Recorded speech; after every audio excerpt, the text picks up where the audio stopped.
పోలీసుల మీద కూడా శిరీష్ ఒంటికాల మీద లెగుస్తారు. మీరు అరెస్ట్ చేయడం కాదు, మాకు అప్పగించండి అనే స్టేట్మెంట్లు ఇస్తారు. తప్పకుండా ఇస్తానండి. ఈవెన్ ఆర్జీవీ మీద కూడా ఇస్తాను నేను. ఇది కమరావతి కమరావతి కమరావతి భ్రమరావతి అని చెప్పేసి ప్రచారం మొదలుపెట్టారు కదా. వాళ్ళు ఏంటంటే కమరావతి అని ఎందుకు అంటున్నారు అంటే చంద్రబాబు నాయుడు గారు సాయంత్రం 3 రాజధానులు ఉండొచ్చేమో అని చెప్పేసి 3 వేళ్లలా చూపించి జగన్మోహన్ రెడ్డి ఎప్పుడైతే ఫస్ట్ టైం ప్రకటించాడో సో అప్పటి నుంచి మీ ప్రస్థానం ప్రారంభమైంది అనుకోవచ్చు సార్. డే 1 నుంచి ఆ తర్వాత డిసెంబర్లో ఈయన 3 రాజధానులను అనౌన్స్ చేశారు. మనం కూడా మారాలి. బహుశా ఇక్కడ లెజిస్లేచర్ క్యాపిటల్ పెట్టచ్చు, ఇక్కడే అసెంబ్లీ పెట్టచ్చు, విశాఖపట్నంలో ఎగ్జిక్యూటివ్ క్యాపిటల్ పెట్టచ్చు. బెంజికారుల్లో తిరుగుతూ ఇక్కడ ఉద్యమం అంటూ రోడ్డు మీదకి వస్తున్నారు. అది మా ఉద్యమానికి సపోర్ట్గా వచ్చిన వాళ్ళు బెంజ్ కార్ వేసుకొస్తారో, ఆడి కార్ వేసుకొస్తారో, లేదంటే ఇంకోటి ఏదన్నా వేసుకొస్తారో కావాలని అడగలేదు. మీకు అధికార ప్రతినిధి నుంచి రేపు ఎమ్మెల్యే టికెట్ కావాలంటే సాధారణ విషయం కాదు, ఎందుకంటే అక్కడ మహామహులు ఉన్నారు. ఢీ కొట్టడం ఈజీయా? తప్పకుండా. ఈ ఉద్యమ ప్రస్థానం ఇలా కొనసాగుతున్న నేపథ్యంలో సడన్ గా మీ చేతి మీద పచ్చబొట్టు చంద్రబాబు ఏంటంటే ఇది మై గాడ్ సిబిఎన్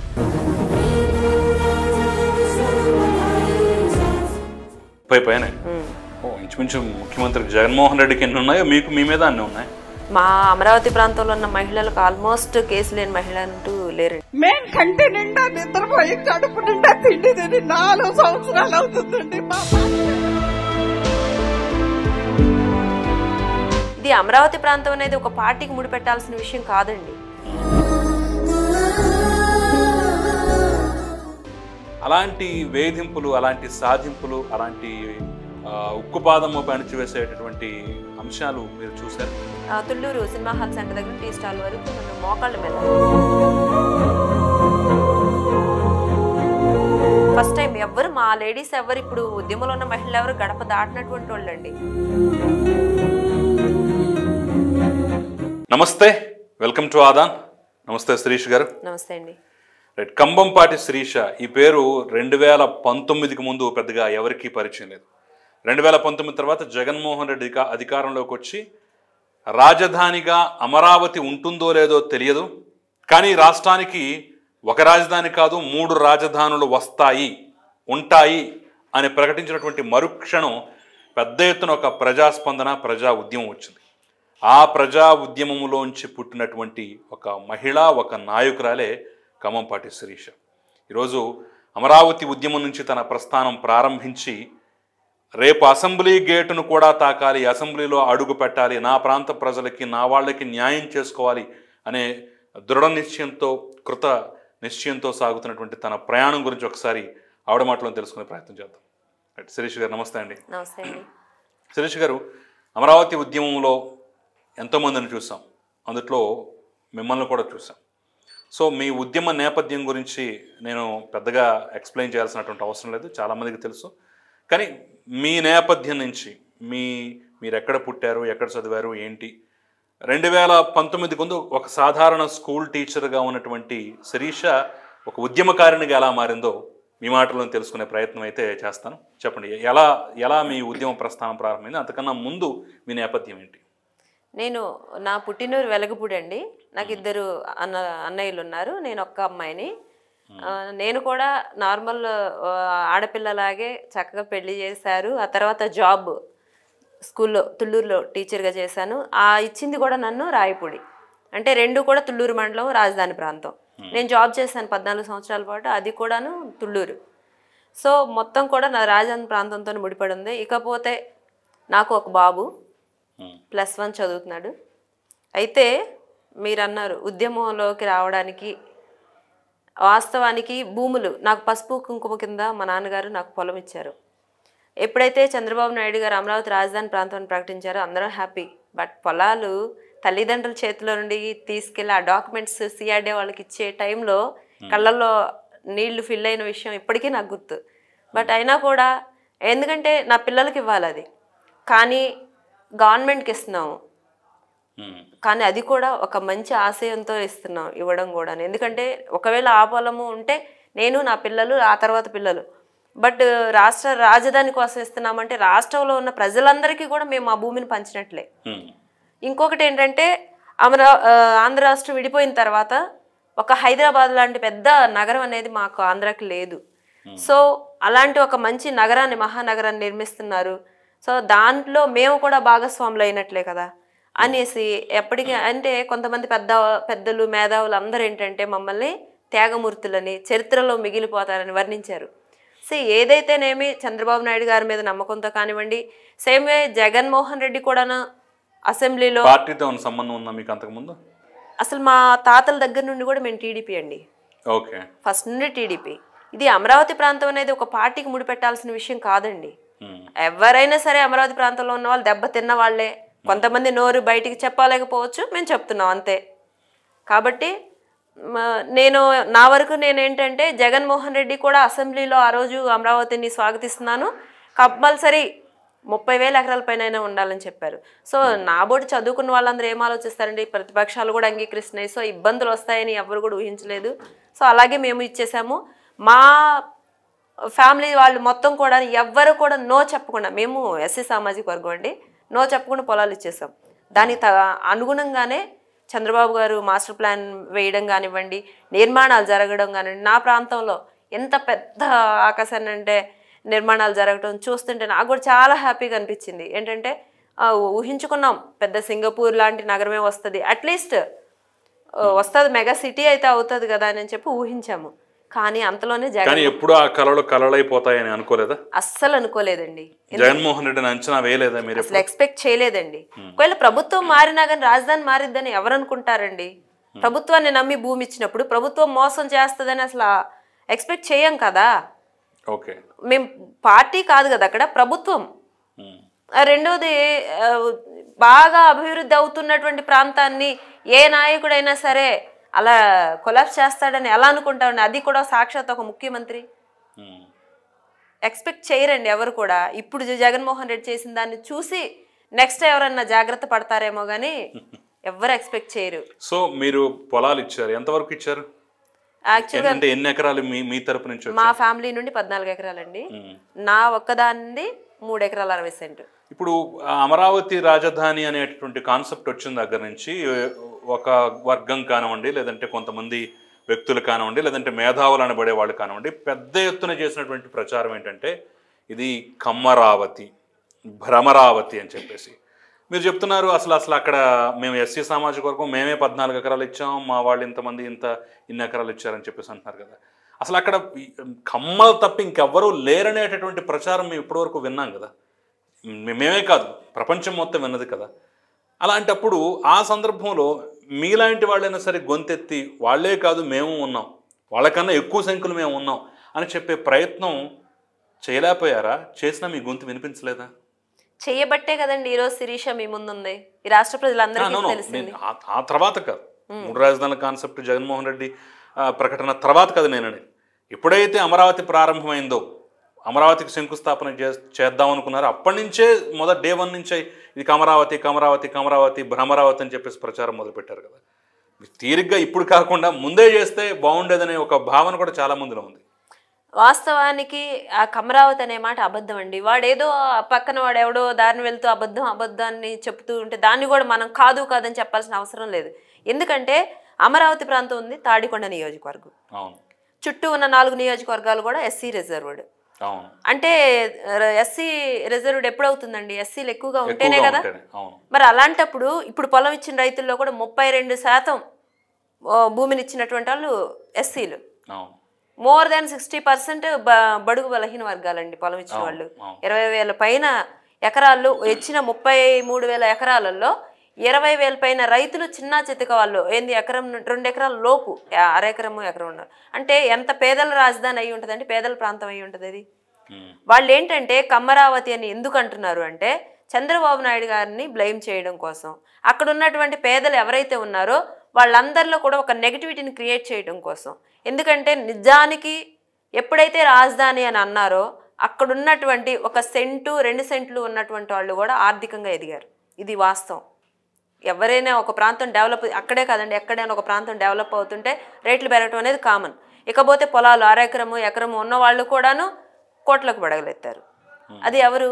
దళితులు, బలహీన వర్గాలు, బహుజనులు. ఒక మాటలో చెప్పాలంటే అప్పుడు ఏంటంటే జగన్మోహన్ రెడ్డి బలంగా భావిస్తున్నటువంటి వర్గం ఏదంటే దళిత బహుజనులు. వాళ్ళందరూ కూడా ఆర్థికంగా ఎదుగుతున్నారు. ఆర్థికంగా ఎదిగిన తర్వాత జగన్మోహన్ రెడ్డి గారు లాంటి తండ్రిని శవాన్ని పక్కన పెట్టుకొని సంతకాలు సేకరించినటువంటి వ్యక్తి గురించిన వివరాలన్నీ తెలుసుకుంటారు. ఆటోమేటిక్గా ఆర్థిక బలం ఉన్నవాడు ఏదైనా చేయగలుగుతాడండి. ఓటు బ్యాంక్గా మిగిలేటువంటి పరిస్థితి అయితే ఉండదు కదా. సో జగన్మోహన్ రెడ్డి కళ్ళలు అవుతాయని చెప్పి కమ్మరావతిని ఒక ముద్ర వేసుకుంటూ వచ్చాడు. అది బాగా ఎక్కువగా ఎప్పుడు వేసాడు అంటే 3 రాజధానులు. ఎందుకు 3 రాజధానులు చేస్తున్నామంటే అది పేదల రాజధాని కాదు, సంపన్నుల రాజధానో లేదంటే దళితుల రాజధాని కాదు కమరావతి అని చెప్పడం. అసలు ఏ విధంగా చెప్పేవాడికన్నా ఉండాలండి, వినేవాళ్ళకన్నా ఉండాలన్నట్లు. అక్కడ దళితులు ఎక్కువగా ఉన్న ప్రాంతము, చుట్టుపక్కల 4 నియోజకవర్గాలు దళితులు ఉన్నారు అంటే, ఒకవేళ అమరావతి ప్రాంతం డెవలప్ అయిందంటే చుట్టుపక్కల ఉన్న దళితుల నియోజకవర్గాల్లో ఉన్న దళితులందరూ ఆర్థికంగా ఎదుగుతారు. ఇకపోతే రైతు కూలీలు, వాళ్ళకు కూడా చేసుకోవడానికి ఉపాధి దొరుకుతుంది. ఇప్పుడు ఫర్ ఎగ్జాంపుల్ జగన్మోహన్ రెడ్డి వచ్చారు, అక్కడ ఉన్న కంపెనీలన్నీ వెనక్కి పంపించేశారు, పనులు చేసే వాళ్ళని వెనక్కి పంపించేశారు. ఇప్పుడు అక్కడ ఉన్న చిన్న చితక రైతు కూలీలకి గతంలో చంద్రబాబు నాయుడు గారు ఉండగా రోజుకి 1000 రూపాయలు అంటే ఈజీగా సంపాదించారండి, ఆఖరి టీ అమ్ముకొని బజ్జీలు అమ్ముకొని కూడా. కానీ ఇప్పుడు ఒక 500 రూపాయలు వారంలో 3 రోజుల పనికి 30 కిలోమీటర్ల దూరం వెళ్తున్నారు. ఆ వెళ్ళే క్రమంలో ఏదైనా రోడ్డు పొరపాటున టైం బాగుండక ఏదన్నా జరగరాంది జరిగితే ఆ మనిషి ఇంటికి రావట్లేదు. దీనికి కారణం ఎవరండి? ఇన్ని తెలిసి ఇన్ని చూసి ఇంతగా రేపటి భవిష్యత్తును కూడా ఊహించగలిగినటువంటి వాళ్ళు మరి ఆ రోజు ఎందుకు 2019లో పట్టం కట్టలేకపోయారు? సార్ రాష్ట్రం అంతా కాసేపు తీసి పక్కన పెడతాం. ఆ ప్రాంతానికి రాజధాని చంద్రబాబు తీసుకొచ్చాడు, ఆయన డెవలప్ చేసేటువంటి ప్రయత్నం చేశాడు. ఎంత డెవలప్ చేశాడు, ఏం చేశాడు అనేది కళ్ళ ముందు మీకు కనిపిస్తుంది. అయినా సరే కీలకమైనటువంటి తాడికొండ కానివ్వండి, మంగళగిరి కానివ్వండి, ఈ 2 తెలుగుదేశం పార్టీ ఖాతాలో పడలేదు. ఏమనుకోవాలి అంటే మాకు రాజధాని వద్దు, అవసరం లేదని చెప్పేసి ముందే డిసైడ్ చేసి చెప్పేశారు అక్కడ ఆ ప్రాంతం వాళ్ళు అనుకోవచ్చా? మనిషి ఆశావహుడండి, ఆశకి హద్దులు ఉండవు. అత్యాశకు పోయారు వీళ్ళు. ఏంటంటే జగన్మోహన్ రెడ్డి అక్కడ ఆర్కే కానివ్వండి, ఇక్కడ వచ్చేసి నందిగం సురేష్ కానివ్వండి, శ్రీదేవి అంతగా తిరిగినది లేదు, కత్తెర సురేష్ గారు వాళ్ళు తిరిగినట్టున్నారు, కత్తెర సురేష్ గారు తిరిగారు. వీళ్ళు చెప్పింది ఏంటంటే అక్కడ ఉన్నటువంటి దళిత బహుజనులకి అసైన్ ల్యాండ్స్ ఉన్నాయి. సో వాళ్ళకి చెప్పింది ఏంటంటే చంద్రబాబు నాయుడు గారు ఆల్రెడీ వాళ్ళకి సంవత్సరానికి 50,000 రూపాయలు కౌలు వేశారు, ఇది జరీబ్ భూములతో పాటు. కానీ వీళ్ళు ఏం చెప్పారంటే ప్యాకేజ్ వచ్చేసి 1450 గజాల ప్యాకేజీ. ఒక్కొక్క ఇందులో నేను చెప్పిన నాయకులు ఒక నాయకుడు అయితే 1850 గజాల ప్యాకేజ్ ఇప్పిస్తాను కూడా చెప్పారు. చంద్రబాబు నాయుడు గారు వయసులో పెద్ద అయిపోయారు, జగన్మోహన్ రెడ్డి యంగ్ డైనమిక్, అమరావతిని బ్రహ్మాండంగా కడతారు. చంద్రబాబు నాయుడు గారికి ఇల్లు కూడా లేదు ఇక్కడ, జగన్మోహన్ రెడ్డి ఇల్లే ఇక్కడ కట్టుకొని అసలు ఆయన ఇక్కడే ఉంటున్నాడు. అమరావతిని మీరు అనుకున్నట్టు కదా ఇంకా బ్రహ్మాండంగా కడతారు. అన్నిటికంటే ముఖ్యంగా అసైన్ రైతులు ఎవరైతే ఉన్నారో వాళ్ళకి ఫుల్ ప్యాకేజ్ 1850 గజాల ప్యాకేజ్ ఇస్తారు. రైతు కూలీలు అండి, రైతు కూలీలకి చంద్రబాబు నాయుడు గారు 2500 నెలల గవర్నమెంట్ ఫంక్షన్ వేసినట్టు వేశారండి. అంటే సంవత్సరానికి 30,000. ఒక మెట్ట భూమి ఉన్న రైతుకి వచ్చే సంవత్సర కౌలు 30,000, రైతు కూలీకి వచ్చేది కూడా పెన్షన్ చంద్రబాబు నాయుడు గారు ఇచ్చింది 30,000. ఒక్క రకంగా చెప్పాలని చూడండి ఎంత బాగా చూశారు. అలాంటి రైతు కూలీల్ని ఇతనేం చేశాడు, 5,000 రూపాయలు ఇస్తానన్నాడు. ఇక్కడ మనిషి యొక్క అత్యాశ బయటపడి ఒక్కసారిగా నమ్మారు. అదిగాక ఈయన ఇంటి పాదయాత్రలు అవి చేసి అమ్మ చెల్లి అక్క అంటూ సెంటిమెంటల్తో ఎమోషనల్ చేశారు, ఎమోషనల్గా దెబ్బ కొట్టారు. సో అన్ని విధాలుగా ఏంటంటే దళిత పడిపోయారు. రాజశేఖర్ రెడ్డి గారి కొడుకుని దళితులు మా మేనమావులు, నా ప్రభుత్వం నేను గనక గెలిస్తే మీ ప్రభుత్వము పేదల ప్రభుత్వము, దళితుల ప్రభుత్వం, దళితులకు పెద్ద పెట్టేస్తున్నాను అని చెప్పి చూయించి 5,000 అనేటటువంటి కాస్త ఇప్పుడు ఎంతకు వస్తుందండి? అసలు 5,000 రూపాయలు ఇవ్వడం 5 రూపాయలు కాదండి, ఆ 2,000 పెన్షన్ టెన్షన్గా నెల జీతం పడినట్టు పడేది చంద్రబాబు నాయుడు గారు ఉండగా. ఇప్పుడు 4 నెలలకు 5 నెలలకి ఒక్కసారి ఒక్క నెల వేస్తారు, మిగతా పెండింగే ఉంటాయి. వాళ్ళకి చేసుకోవడానికి రైతులు కూడా ప్రతి సంవత్సరం మేము కౌలు తీసుకోవాలి అంటే హైకోర్టుకి వెళ్ళి పిటిషన్ వేస్తే కానీ రావట్లేదు అంటున్నారు, నిజమేనా? ప్రతిసారి కోర్టు మెట్లు ఎక్కితే కోర్టు ముట్టిగా లేస్తేనే ఇస్తున్నారు. ఈసారి అది కూడా లేదండి మాకు. ఇప్పుడు చెప్పినా ఎవరా ఇప్పటికీ లేదు. డిసెంబర్ నెల ఇది, మే నెల 2వ తారీఖున రావాల్సిన కౌలు అది. ఎప్పటికీ ఇవ్వలేదు రైతులకు కూడాను. ఇక ఏదైతే జగన్మోహన్ రెడ్డి చెప్పారు అసైన్డ్ వాళ్ళకి ఫుల్ ప్యాకేజ్ 1850 ప్యాకేజ్ ఇస్తానన్నాడు, వాళ్ళకి ప్యాకేజ్ సంగతి అట్లా అసలు ప్యాకేజ్ సంగతి వాళ్ళు మర్చిపోయారు కూడా పాపం అడగడం కూడా. అలా కనీసం ఆ కౌలు కూడా లేదండి ఈ రోజుకి. చంద్రబాబు నాయుడు గారు అనగా జరీబు కౌలు వేస్తారు 50,000. ఆ కౌలు కూడా వీళ్ళకి లేదు పాపం. వాళ్ళు ఏమంటారు, వాళ్ళు చెయ్యని ఉద్యమం లేదండి అక్కడ. సో ఇవన్నీ మీరు చూస్తున్న క్రమంలో ఎప్పుడైతే జగన్మోహన్ రెడ్డి రాజధాని ప్రకటన 3 రాజధానుల ప్రకటన అసెంబ్లీలో చేశాడో అప్పుడు ఉవ్వెత్తున ఆ రోజు సాయంత్రం 3 రాజధానులు ఉండొచ్చేమో అని చెప్పేసి 3 వేళ్లలా చూపించి జగన్మోహన్ రెడ్డి ఎప్పుడైతే ఫస్ట్ టైం ప్రకటించాడో అప్పుడే మొత్తం రైతులు మొత్తం కట్టకట్టుకుని పెద్ద ఎత్తున వాళ్ళు ఆందోళన చేస్తూ అసెంబ్లీ వరకు వచ్చినటువంటి దీన్ని మేము కూడా లైవ్ టెలికాస్ట్లో చూసాం. సో అప్పటి నుంచి మీ ప్రస్థానం ప్రారంభమైంది అనుకోవచ్చు సార్, డే 1 నుంచి. అసలు ఆ రోజు కంటే కూడా ఇంకొకటి ఉందండి ముఖ్యంగా. ఆగస్టు 2020 ఆగస్టు 27వ తారీఖున బొత్స సత్యనారాయణ గారు అమరావతి ప్రాంతం ముంపు ప్రాంతం అని చెప్పి ఒక డైలాగ్ వదిలారు. ఆ నెక్స్ట్ డే సుజన చౌదరి, బీజేపీలో ఉన్న సుజన చౌదరి గారు కానివ్వండి, కన్నా లక్ష్మణ గారు కానివ్వండి, అప్పటికి మాకు ఇంకా కౌళ్ళు కూడా వేయలేదు ఈ జగన్మోహన్ రెడ్డి వచ్చాక. ఫస్ట్ వాళ్ళు రాయపూడి సీడ్ యాక్సెస్ రోడ్లో పెద్ద మీటింగ్ పెట్టారు భారీ. అసలు అమరావతికి సంబంధించి ఫస్ట్ మీటింగ్ పెట్టడం అదే. ఆ మీటింగ్లో నేను స్కూల్ నుండి పర్మిషన్ తీసుకొని వచ్చి ఫస్ట్ టైం ఎవరు మా లేడీస్ ఎవరు ఇప్పుడు ఉద్యమంలో ఉన్న మహిళలు ఎవరు గడప దాటినటువంటి వాళ్ళండి. మైక్ పట్టుకొని స్టేజ్ల మీద మాట్లాడే అసలు నిజానికి పాపం ఆ పెయిన్లో నుండి ఈరోజు మాట్లాడుతున్నారు, కానీ ఆ రోజు ఎవరికి కూడా అది అలవాటు కూడా లేదు.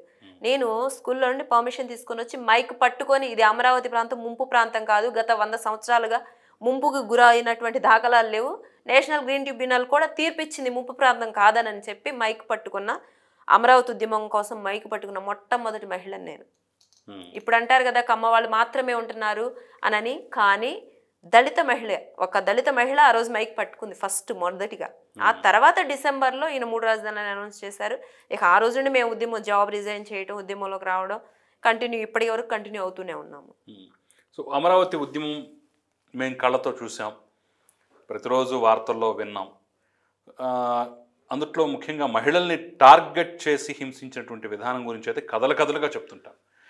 అలాంటి వేధింపులు, అలాంటి సాధింపులు, అలాంటి ఉక్కుపాదము అణిచివేసేటటువంటి అంశాలు మీరు చూసారు?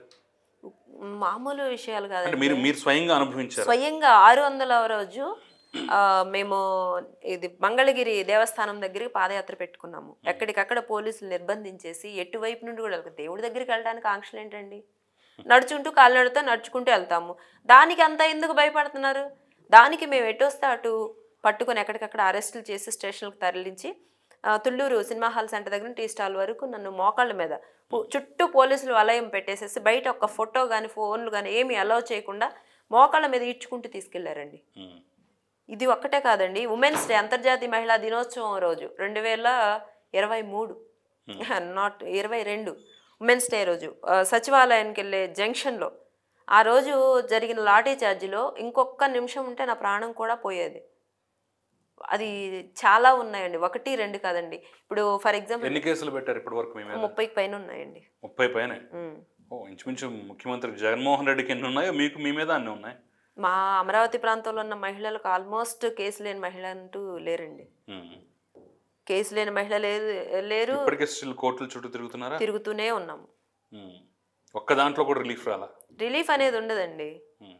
జగన్మోహన్ రెడ్డి ఉండగా రిలీఫ్ అనేది వస్తుందని మేమైతే అనుకోము.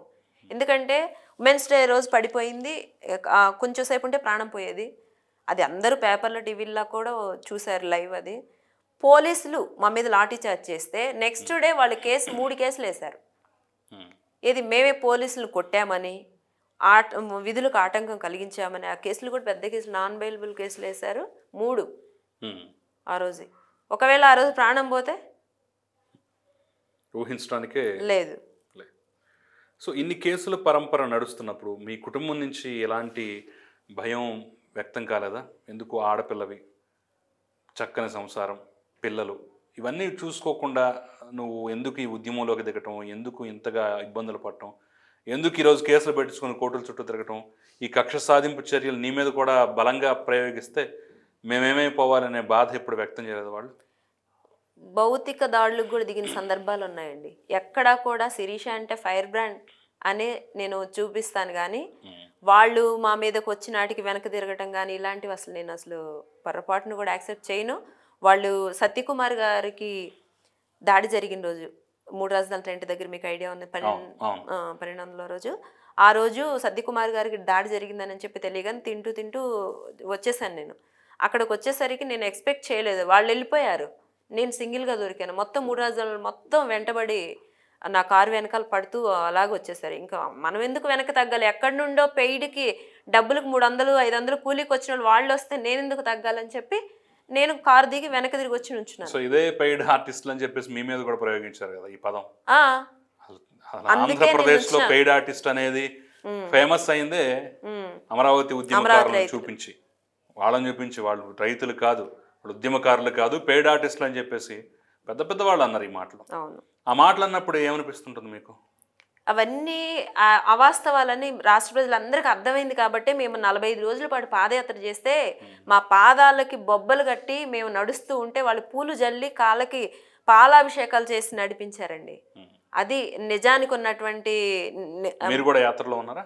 45 రోజుల పాటు అండి. ఇల్లు వాకిళ్ళు పిల్ల అన్ని వదిలిపెట్టి మేము అమరావతి న్యాయస్థానం టు దేవస్థానానికి పాదయాత్ర సక్సెస్ చేసుకున్నాము. ఆ టైంలో వీళ్ళు ఏ పెయిడ్ ఆర్టిస్టులని అదని ఇదని ఏమాత్రం ఏ చిన్నది వాళ్ళకి ఒకవేళ అనిపించినా కూడా ఎవరు మా వెనకాల నడవరు కదా. కానీ అదే న్యాయస్థానం టు దేవస్థానం యాత్ర మీద కూడా కొన్ని విమర్శలు ఉన్నాయి. 5 స్టార్ రేంజ్లో ఫెసిలిటీస్ కల్పించారని, బయో టాయిలెట్లు పెద్ద పెద్దగా పెట్టేసి అసలు ఒక రేంజ్లో చూపించారని, వాళ్ళు వాడుతున్నటువంటి వాహనాలు అది, వాళ్ళు వేసుకుంటున్నటువంటి బ్యాగ్ ఇది, ఇక రకరకాలు ఒకటని కాదు చాలామంది అంత ఇచ్చుకుంటూ అంత బిల్డప్లు ఇచ్చుకుంటూ యాత్ర చేయటం అనేది కొంత ప్రజల్లో మీ మీద వ్యతిరేక భావనకు కారణమైందనే విమర్శలు కూడా నేను విన్నాను. ఇక్కడ ఒకటండి, బయో టాయిలెట్స్ అనేది బయో నీడ్స్ అండి. మహిళకి గౌరవానికి భంగం కలగకుండా ఉండడానికి కంపల్సరీ బయో టాయిలెట్ అనేది ఉండాల్సిందే కదా. టాయిలెట్స్ లేకుండా అంతమంది మహిళలు, అమరావతిలో ఉన్న మహిళలందరూ రోడ్డున వెళ్తూ ఉంటే వాళ్ళ బయో నీడ్స్ ఎలాగండి? అవసరమే కదా. అది నిజానికి కడుపుకు అన్నం తినేవాడు ఎవడు కూడా ఆ విషయంలో కామెంట్ చేస్తాడని అయితే నేను అనుకోను. చేసినవాడికి వాడి మనిషి అనుకోవాలి, ఏదో అది వాడికి నిర్ణయం.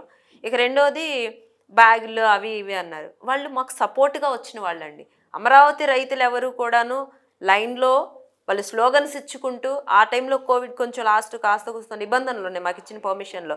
కోవిడ్ నిబంధనలు 2 లైన్లు ఎంత దూరం కనీసం 2 కిలోమీటర్లు 3 కిలోమీటర్ల వరకు కోవిడ్ నిబంధనలు పాటిస్తూ 2 లైన్లలో హ్యాండ్ డిస్టెన్స్లో వీళ్ళు నడుస్తూ ఉన్నారు. ఎవరైతే మాకు సపోర్ట్ చేయడానికి వస్తూ మా ముందు నడుస్తారో వాళ్ళు ఏ బ్యాగులైనా తగిలి కాస్ట్లీ బ్యాగులు తగిలించుకోండి, వాళ్ళు వేసుకుని చెప్పి ఏవైనా కానివ్వండి, అది వాళ్ళ సొంతం అండి. దాన్ని కూడా మాకు ఎవ్వరు సపోర్ట్ చేయడానికి వచ్చినా దాన్ని మేము స్వాగతిస్తాము రాష్ట్ర నలుమూలల నుండి. సో వాళ్ళని మాకు ముందు పెట్టేసేసి అమరావతి రైతులు ఇంత కాస్ట్లీగా చేస్తున్నారు, అంత కాస్ట్లీ, అది కరెక్ట్ కాదండి. మీరు కట్టుకునే చీరల మీద, మీరు వేసుకునే నగల మీద, ఇతర వస్తువుల మీద, ఆభరణాల మీద కూడా చాలా కామెంట్లు వచ్చాయి. ఒకటి, అమరావతి రైతు అనేవాళ్ళు ఎవరండి? పొలం ఇచ్చిన రైతు. రైతుకి కనీసం పొలం ఉంటుంది కదండి. 1 నుండి 5 ఎకరాల లోపు పొలాలు ఇన్నోళ్ళు ఉన్నారు, 1 నుండి 2 ఎకరాల పొలాలు. ఎవరైనా సరే రైతు అన్నాక రైతే. రైతు అనేవాడు 10 మంది కూలీలకు అన్నం పెట్టేవాడు రైతు. 10 మంది కూలీలు అంటే 10 కుటుంబాలు ఆ రైతు మీద ఆధారపడి బ్రతుకుతున్నాయి. కనీసం మెళ్ళో వేసుకునే తాడు ఉండదా అండి? ఉండకూడదా రైతుకి? మనం ఆలోచిద్దామండి మానవత్వంతో. ఆ మాత్రం స్తోమత ఉండదా? 10 ఎకరాల పొలం కౌలుకు తీసుకొని పండించుకునే రైతుకు కూడా ఉంటుంది మెళ్ళో ఒక నగ వేసుకోవడానికి, చేతికి ఒక బ్యాంగిల్ వేసుకోవడానికి. అది కూడా అమరావతి రైతు నోచుకోకూడదా? బెంజ్ కారుల్లో తిరుగుతూ ఇక్కడ ఉద్యమం అంటూ రోడ్డు మీదకి వస్తున్నారు అనే కామెంట్ కూడా మీరు వినే ఉంటారు. అది మా ఉద్యమానికి సపోర్ట్గా వచ్చిన వాళ్ళు బెంజ్ కార్ వేసుకొస్తారో, ఆడి కార్ వేసుకొస్తారో, లేదంటే ఇంకోటి ఏదన్నా వేసుకొస్తారో. అది వాళ్ళకున్న కారులో వాళ్ళు వచ్చి మాకు సపోర్ట్ చేస్తున్నారు. దానికి వాళ్ళని విమర్శించాల్సినంత అవసరం కూడా లేదండి.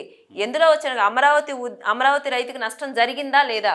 అమరావతి మహిళ రోడ్డు ఎక్కిందా లేదా? ఆ పెయిన్కి అమరావతిలో ఎన్ని గుండెలు ఆగిపోయినాయి? ఇతను జగన్మోహన్ రెడ్డి యొక్క మూర్ఖపు నిర్ణయానికి ఎన్ని గుండెలు ఆగిపోయినాయి? ఆగిపోయిన గుండెలు వీళ్ళు ప్రాణాలు తేయగలరా? లేదు మేము పడిన మానసిక క్షోభకు వీళ్ళు వెలకట్టగలరా? వేసుకుని ఒంటి మీద మెళ్ళలో ఉన్న పసుపు తాడికి వెలకడుతున్నారు వీళ్ళు. మేము పడే మానసిక క్షోభకి ఎవడైనా వెలకట్టగలరా? ఈ మాటలు ఈ కామెంట్స్ చేసిన వాళ్ళు. నేను ఇప్పుడు చెప్తానండి, మేము రైతులము, మాకున్నది 10 మందికి పంచిపెట్టి అన్నం పెట్టినటువంటి రైతులమే.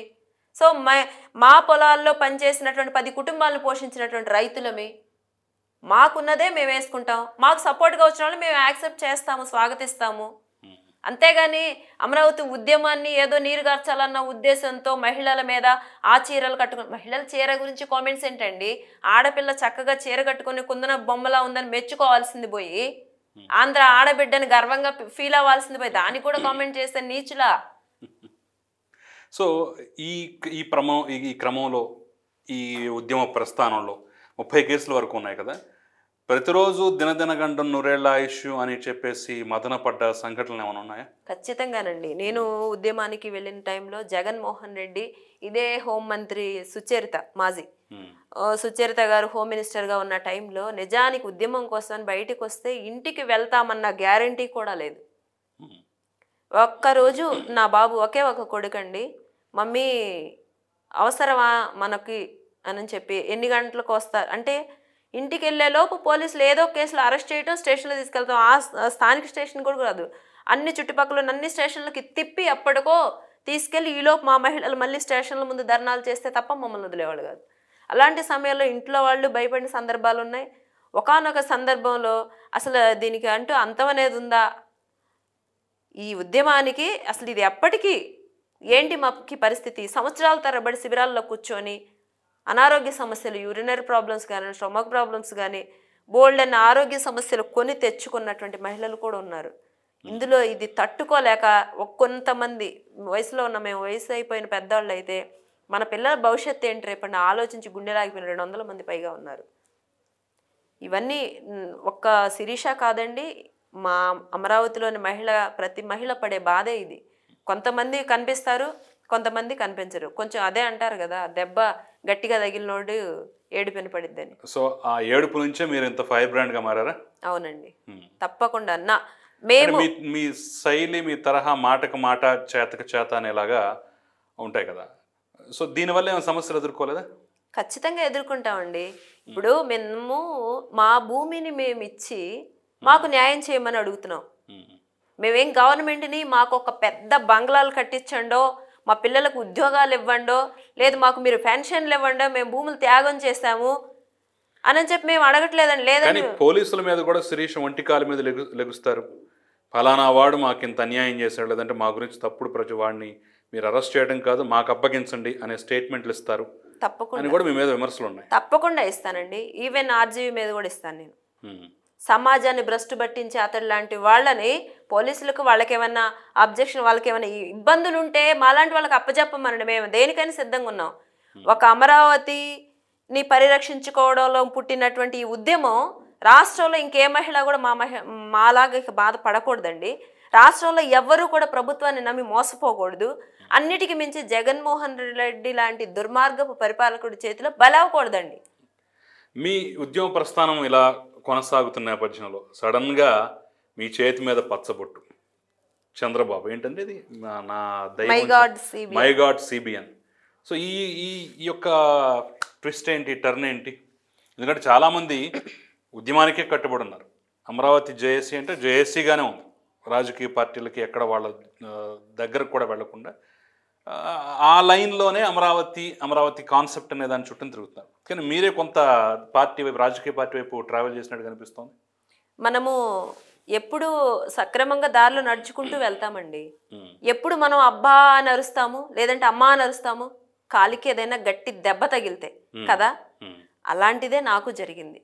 ఏంటంటే చంద్రబాబు నాయుడు గారు చక్కగా రాజధాని అని చెప్పి నిర్మాణాలన్నీ కంప్లీట్ చేసి అర్ధరాత్రిని కూడా పట్టపగలు, అమరావతి ప్రాంతం పట్టపగలులాగా ఉండేదండి. మినుగుడు లైట్ల వెలుతురుతో ఎలా ఉండేదంటే ప్రజలు కోలాహలంగా ఉండేది. అలాంటి ప్రాంతాన్ని ఒక ఎడారి, వాళ్ళు ఏదైతే ఎడారి శ్మశానం అని చెప్పన్నారు అవి నిజం చేసే దిశగా ఒక దుర్మార్గపు పరిపాలకుడు అడుగు పెట్టిన తర్వాత ఆ ప్రాంతం అంతా నిర్మానుష్యం చేసి ఎడారిలాగా, శ్మశానంలాగా చిత్రీకరిస్తుంటే గతంలో మన ప్రాంతం ఎలా ఉంది, మన బ్రతుకులు ఎలాగున్నాయి, ఇప్పుడు ఇతను వచ్చిన తర్వాత మన ప్రాంతం ఎలా ఉంది, మన బ్రతుకులు ఎలా ఉన్నాయి, గతంలో మన పిల్లల భవిష్యత్తుని ఎలా ఊహించుకున్నాం, ఇప్పుడు మన పిల్లల భవిష్యత్తు అండి. గతంలో మా పిల్లల భవిష్యత్తే కదండి, రాష్ట్ర ప్రజల భవిష్యత్తుని కూడా ఊహించాం. ఎందుకంటే రేపు మా యువత ఎవరైతే ఉన్నారో వీళ్ళకి ఇక్కడికే పెద్ద పెద్ద పెట్టుబడిదారులందరూ ఇక్కడికి వస్తున్నారు, పెద్ద పెద్ద కంపెనీలు వస్తున్నాయి, మా పిల్లలు పక్క రాష్ట్రాలకు వెళ్ళి చదువుకునే పని కూడా ఉండదు, ఇక్కడే చదువుకుని ఇక్కడే స్థిరపడి ఎంతో గొప్పగా ఊహించామండి. ఆ కళలన్నీ కళలు అయిపోయినాయి. జగన్మోహన్ రెడ్డి రాకతో, ఆయన మూర్ఖపు నిర్ణయాలతో, అడుగడుగున మమ్మల్ని హింసతో, అప్పుడు చంద్రబాబు నాయుడు గారికి ఆ రోజు 41 నోటీసులు ఇచ్చారండి. ఇది అసైన్డ్ భూములు కోసం అని చెప్పి. ఏ దళితుల కోసం అయితే ఆయన రాజధాని అని చెప్పి అమరావతిని నిర్మించారో, అమరావతి ప్రాంతాన్ని సెలెక్ట్ చేశారో, అమరావతి రాజధానిగా కట్టారో, ఆ దళితుల భూములు ఏవైతే ఉన్నాయని 41 జీవో ఇవ్వడానికి కూడా మేమేనండి తిరిగి మా అసైన్డ్ భూములు అమ్ముకోవడానికి క్రయ విక్రయాలకు అనుకూలంగా మాకు ఒక జీవోని ఇవ్వండి అని చెప్పి మేము ఆయన చుట్టూ తిరిగి మా అక్కడున్న దళితులందరూ కూడా రిక్వెస్ట్ చేసుకొని ఆ జీవో తెచ్చుకుంటే కానీ మా పొలాలు కొనడానికి అమ్మడానికి రాలేదు. అలాంటి సమయంలో కాస్త కూస్త అరెకరం అమ్ముకొని ఏదైతే పూరి గుడిసెల్లో ఉన్నటువంటి వాళ్ళందరూ 2-3 అంతస్తులు ఇళ్ళు వేసుకొని పిల్లల్ని మంచి సంబంధాలకు ఇచ్చి, విదేశీ సంబంధాలకు ఇచ్చి చేసిన వాళ్ళు కూడా ఉన్నారు. మా పిల్లల్ని విదేశీ చదువులకి కూడా పంపించుకున్న వాళ్ళు ఉన్నారు. ఒక్క మాటలో చెప్పాలంటే మా దళితుల తలరాతలు మార్చినటువంటి దేవుడు చంద్రబాబు నాయుడు గారు. ఎప్పుడైతే ఆయన మీద ఆ కేసు వేశారో, అది దళితుల మీద, దళితుల భూములు లాక్కున్నారన్న కేసు వేశారో ఆ క్షణమే నేను ఈ పచ్చుబట్టు వేయించానండి, మై గాడ్ సిబిఎన్ అనేసి. ఎందుకంటే ఇప్పటికీ ఎప్పటికీ నేను ఒక్కడి నుంచి చెప్తానండి, దళితుల పాలిత దేవుడు ఎవరే అంటే చంద్రబాబు నాయుడు గారు. ఇప్పుడు జగన్మోహన్ రెడ్డి గారు సెంటు భూమి ఇస్తున్నారు అని చెప్పి, R5 జోన్ అని కాదండి, R5 జోన్, బట్ రాష్ట్ర వ్యాప్తంగా ఇస్తున్న సెంటు భూములు కానండి, అవి ఎక్కడ ఇస్తున్నారండి? ఊరి చివరల్లో ఎక్కడో మురుగు కుంట్లల్లో సెంటు భూములు ఇస్తున్నారు. దానికి ఎంత మట్టి తోలాలి, అది ఎప్పటికి బిగుస్తుంది, ఎప్పుడు ఇల్లు దాంట్లో సెంటు భూములు ఎంత ఇల్లు పడుతుంది అంటే, గతంలో మా తాతల కాలం అప్పుడు అంటరానితనం అనేది అంటే వాళ్ళని దళితులను కానీ పేద ప్రజలు కానీ ఊరి చివర్లలో ఉంచేవాళ్ళు అంటండి. అదే సంప్రదాయాన్ని ఇప్పుడు జగన్మోహన్ రెడ్డి తీసుకొచ్చారు. ఊరి చివర్లలో వీళ్ళకి ఒక సెంటు స్థలం వీళ్ళ మొహాన్ని వేస్తే, వాళ్ళకు ఒక కాలనీని ఏర్పాటు చేస్తే వాళ్ళు అక్కడ పడుంటారు. ఈ ఊరిలోకి, ఊరి మధ్యలోకి నడుబొట్టుని ఎంటర్ అవ్వడానికి వీల్లేదు. అది జగన్మోహన్ రెడ్డి అంటే పేదల పాలిట ద్రోహి, దళిత ద్రోహి ఎవరైతేనే జగన్మోహన్ రెడ్డి. ఇక చంద్రబాబు నాయుడు గారు కనుక చూసుకుంటే, ఆయన ఉండగా మొన్న 2014 నుండి 19 వరకు ఆయన చేసింది ఏంటంటే దళితులను అపార్ట్మెంట్లలో చూడాలనుకున్నారండి. కాబట్టి దళితులందరూ కలిసి టిడ్కో హౌసెస్ అని కట్టించారు. అంటే ఎవరి గొప్ప అండి? దళితులను అపార్ట్మెంట్లో చూడాలనుకున్న చంద్రబాబు నాయుడు గారు గొప్ప, దళితులను మురుక్కుంటలలో ఊరి చివర బయట మాత్రమే ఉంచాలనుకున్న జగన్మోహన్ రెడ్డి గొప్ప అండి. సో మరి ఈ రాజకీయ ప్రయాణంలో మీరు అనేక సందర్భాల్లో చంద్రబాబు నాయుడు ఇంటి మీదకి ప్రస్తుత మంత్రి జోగి రమేష్ ఆయన ఎమ్మెల్యేగా ఉన్నప్పుడు పెద్ద ఎత్తున కర్రలో కత్తులు పట్టుకొని వచ్చినప్పుడు మీరు కూడా అంతే పౌరుషంతో తిరగబడి వెళ్ళారు. ఆ సంఘటన కానీ ఇలాంటి కొన్ని సంఘటనలు చూస్తుంటే మీలో రాజకీయ పరంగా ఇంకా ఎదగాలనే కోరిక కనిపిస్తోందనే భావన చాలామంది వ్యక్తం చేశారు. మరి తాడికొండ టికెట్ ఆశిస్తున్నారా? ముందు దానికంటే ముందండి జోగి రమేష్ గారు వచ్చింది చెప్తాను. యాక్చువల్గా చంద్రబాబు నాయుడు గారు మా ప్రాంతంలో ఉన్నారు. మా ప్రాంతం దగ్గర మా అధినాయకుడు, మా అమరావతి సృష్టికర్త, మా జీవితాలు మా తలరాతలు మార్చిన దేవుడు అక్కడ ఉంటే ఆయన టచ్ చేయడానికి ఎవడో వస్తే మేము చూస్తూ ఊరుకుంటామా? ఎక్కడి నుండో వచ్చి ఈయనేదో ఈ నాయకుడు ఈయనకేదో మినిస్టర్ ఇస్తాడో ఇంకోటి ఇస్తాడో ఈయనేదో కర్రలు కత్తులు తీసుకొని వస్తే వాళ్ళు డబ్బిచ్చి తెచ్చుకుంటారేమో, మేము స్వచ్ఛందంగా పోయి అడ్డుకుంటామండి. దాన్నే నేను ఆ రోజు చూపించాను. కరెక్టే. అది మీ మీ యొక్క ఆవేశానికి లేదంటే మీ కృతజ్ఞతకి సూచనగానే కనిపిస్తోంది. సో నేను అడిగిన ప్రశ్న ఏంటంటే, మీరు తాడికొండ టికెట్ ఏమైనా ఆశిస్తున్నారా? అది మా అధినాయకుడి నిర్ణయం అండి. ఆయన ఇస్తే తప్పకుండా. మీకు ఆ ఇంట్రెస్ట్ ఉంది అనేటటువంటి ఆ విషయం తెలిస్తేనే కదా ఆయన మీ గురించి ఆలోచించేది. అంటే తాడికొండ అనేది అమరావతి ఉద్యమం నడుస్తున్న ప్రాంతం అండి. ముఖ్యంగా దళితులు ఎక్కువగా ఉన్న ప్రాంతం.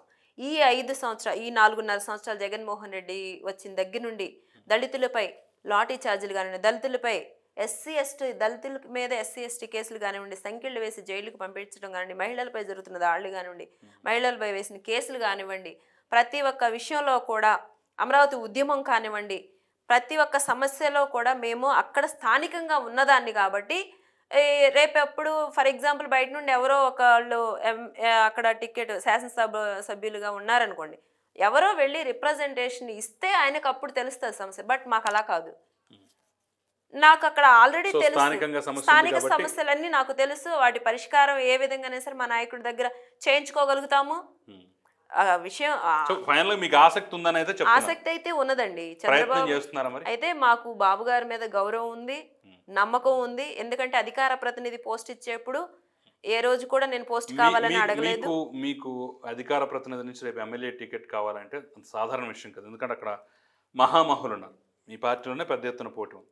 అవతల పక్కన 1వ కృష్ణుడు 2వ కృష్ణుడు అన్నాడు. ఇప్పుడు ఉండవల్లి శ్రీదేవి పక్కకు తప్పుకున్న తర్వాత, ఆవిడ పార్టీ నుంచి బయటకు వచ్చిన తర్వాత డొక్కా మాణిక్, ఆవిడ ఉండగానే డొక్కాని పెట్టారనుకోండి, డొక్కా మాణిక్ వరప్రసాద్ అని, కాదని చెప్పేసి కత్తెర సురేష్, కత్తెర హెన్రీ క్రిస్టినా అని, ఇప్పుడు వీళ్ళిద్దరూ కాదని చెప్పేసి మాజీ హోంమంత్రి సుచరిత అని చెప్పేసి. సో ఇంతమందిని మార్చి దాన్ని చాలా కాంప్లికేట్ చేసి దాన్ని ఏ విధంగా అయినా సరే కొట్టాలనే కృతనిశ్చయంతో ఉన్నటువంటి జగన్మోహన్ రెడ్డి అనేక ఎత్తులపై ఎత్తులు కూడా వేస్తారు. సో అంత పోటీ మధ్య మీ పార్టీ నుంచి ఇంత పోటీ మధ్య అసలు ఎలా నెగ్గుకు రాగలరు మీరు? ఈజీ అండి మాకు. ఎందుకంటే ఎవరైనా రాజకీయ నేపథ్యంతో సుచరితను ఢీకొట్టడం ఈజీయా? తప్పకుండా. మీకు చాలా ఈజీ. ఎలా? ఎందుకు ఆవిడ వయసు అంతా, ఆవిడ అనుభవం అంత ఉందా? మీ వయసు కావచ్చేమో, వయసు కాదండి ఇక్కడ కావాల్సింది. ఇక్కడ ఆమె ప్రజలకు ఏం చేశారు, ప్రజలకు ఆమె ఎంత దగ్గరగా ఉన్నారు, ప్రజల్లో ఆమె మీద ఎంత నమ్మకం ఉంది. ఇప్పుడు నేను రాజకీయ నేపథ్యం నుండి వచ్చిన దాన్ని కాదండి. పోని బాగా ఆస్తులు 100 కోట్ల ఆస్తుండి వచ్చిన దాన్ని కాదు, రెండు కాదు, సామాన్య మహిళని, ఉద్యమ నేపథ్యంలో పుట్టుకొచ్చినటువంటి ఒక మహిళని నేను. అలాంటి ఒక నాయకురాలిగా ఎదిగాను నేను ఈరోజు. కానీ సుచరిత గారు తీసుకుంటే వాళ్ళకి ఏమీ కూడా ఈ పెయిన్స్ ఇవేమి ఉండవండి. డైరెక్ట్గా వాళ్ళ నాయకుడు టికెట్ ఇచ్చారు, వాళ్ళు గెలిచారు, హోమ్ మినిస్టర్ తర్వాత హోమ్ మినిస్టర్లు అయ్యారు. ఇవన్నీ వాళ్ళది ఏంటంటే రాజకీయ నేపథ్యం ఉండింది.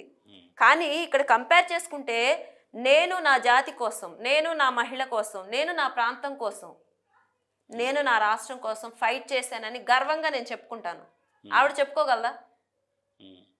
అట్లీస్ట్ ఆవిడ పుట్టిన జాతి గురించైనా ఒక్కరోజు అనూష అమ్మాయి, రమ్య అనే అమ్మాయి గుంటూరు నడిబొడ్డులో నడి రోడ్డు మీద కత్తిపోట్లతో పొడిచి చంపితే ఆ రోజు కూడా నిలబడలేనటువంటి ఈమె హోమ్ మినిస్టర్గా ఉండి కూడా ఈమె హయాంలోనే సుధాకర్ గారి ఇష్యూ జరిగింది, ఈమె హయాంలోనే రమ్య ఇష్యూ జరిగింది, ఈమె హయాంలోనే నర్సరావుపేట ఇష్యూ జరిగింది, ఈమె హయాంలోనే సుబ్రహ్మణ్యం డోర్ డెలివరీ. అంటే ఈమె జాతికి కూడా కనీస న్యాయం చేయలేనటువంటి వ్యక్తి, కనీస భరోసా కూడా కల్పించలేనటువంటి మహిళ ఆమె. ఇకపోతే మహిళలు, అమరావతి ఉద్యమం, మహిళల్లో నాట్ ఓన్లీ అమరావతి, రాష్ట్రం మొత్తం మీద మహిళలపై జరుగుతున్న అరాచకాలు, అత్యాచారాలకి, అఘాయిత్యాలకి ఈమె ఏ విధంగా చెక్ పెట్టగలిగింది? ఏ ఒక్క మహిళ కుటుంబం దగ్గరికి వెళ్ళి భరోసా ఇవ్వగలిగింది? లేదు ఏ మహిళకి ఇన్సిడెంట్ జరిగిందంటే అమ్మో హోమ్ మినిస్టర్ సుచరిత గారు అమ్మో తాట తీస్తారా అని ఎక్కడైనా ఇంత భయం కల్పించగలిగిందా? వాళ్ళ నాయకుడికి రబ్బర్ స్టాంపుగా మిగిలింది అంతే తప్ప ఎక్కడా కూడా ఏవిడంటూ ఒక హోమ్ మినిస్టర్గా ఉంది, సో ఈ టైంలో మాకు ఇవి మేళ్లు జరిగినాయని చెప్పుకున్న వాళ్ళు లేదు, ఒక భరోసా ధైర్యం కలిగినటువంటి దాఖలాలు లేవు. ఇకపోతే మీరేమన్నారు, ఆవిడ లోకల్ అని నేను అనలేదు. సరే నియోజకవర్గం మార్చినా కానీ దళిత నియోజకవర్గాలు అది పెద్ద పట్టింపేం కాదు, ఎవరైనా సరే మన దళిత బిడ్డ అనే ఆదరణ ఉంటుంది. లోకలే, తాడికొండ కాన్స్టిట్యున్సీ. నేను అడుగుతాను ఇప్పుడు, ఆవిడ ఫిరంగిపురం కాన్స్టిట్యున్సీ, తాడికొండ నియోజకవర్గం అంటే అమరావతి ఉద్యమం జరుగుతుంది ఎక్కడ? నీ ప్రాంతాన్ని ఆ రకంగా కూలదోస్తుంటే నీకు ఆ పదవి ఎందుకు? రాజీనామా చేసి వచ్చి మా ఉద్యమంలో కూర్చోమనండి, మేము హ్యాపీ ఫీల్ అయ్యేవాళ్ళం, ఈరోజు మేము గెలిపించేవాళ్ళం. కానీ ఒక విధంగా చెప్పాలంటే ఇప్పుడు రాజధాని అనే ఇష్యూలో ఇంత జరిగిన తర్వాత కనీసం మీ ప్రత్యర్థి పార్టీగా ఉన్నటువంటి వైసీపీ కనీసం అభ్యర్థిని నిలబెట్టడానికే భయపడాల్సిన పరిస్థితి నుంచి ఈరోజు మాకు 1కి 10 ఆప్షన్లు ఉన్నాయి, ఎవరిని పెట్టినా గెలుస్తారనేటువంటి రీతిలో ఇంత చేసిన తర్వాత కూడా మేము తాడికొండలో గెలుస్తాం అనేటువంటి కాన్ఫిడెన్స్ వాడు ఎందుకు వస్తుంది? ఓవర్ కాన్ఫిడెన్స్ అండి వాళ్ళది. ఏంటంటే ఏం జరుగుతుంది అంటారు చెప్పండి? ఓడిపోతామని తెలిసి ఖచ్చితంగా ఓడిపోతుంది. అది కూడా మోస్ట్లీ భారీ మెజార్టీతో టీడీపీ అక్కడ గెలుస్తుందండి, అందులో నో డౌట్.